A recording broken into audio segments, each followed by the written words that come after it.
ஒண்ணுக்கு ரெண்டாவது கல்யாணத்தையும் நிறுத்திட்டேடி. நான் எப்பேற்பட்ட மாப்பிளைய பார்த்து கூட்டிட்டு வந்தேன். சிட்டில அவர் ஒரு டிராபிக் எஸ்ஐடி.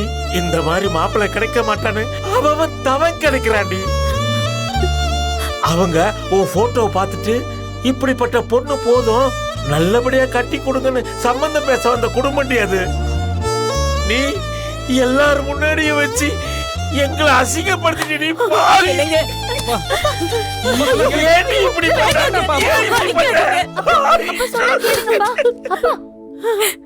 உனக்கு அந்த ஆட்டோக்காரனை தான் பிடிச்சிருக்குன்னு சொல்ற. நீ அவங்கிட்டே போ. போடி வாடி வா சொல்றல வா. ஐயோ வேணாங்க.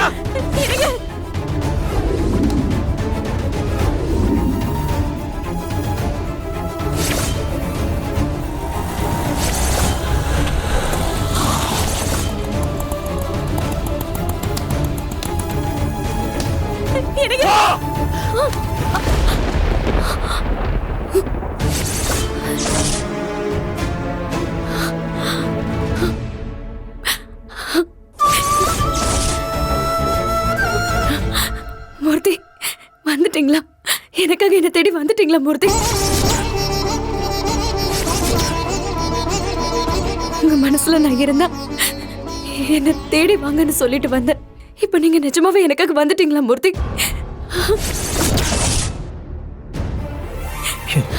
என்னாச்சு? என்னாச்சு நான் கேக்குறேன். அவ ரெண்டாவது தடவை நடக்கிறத கல்யாணத்தை தடுத்து நிறுத்திட்டாடா. எதுக்காக தெரியுமா? போயும் உன் கூட வாழணும்னு பெருசா நினைச்சுக்கிட்டு இந்த கல்யாணத்தை நிறுத்திட்டு தான் தலையில தானே மண்ணாளி போட்டுக்கிட்டாடா.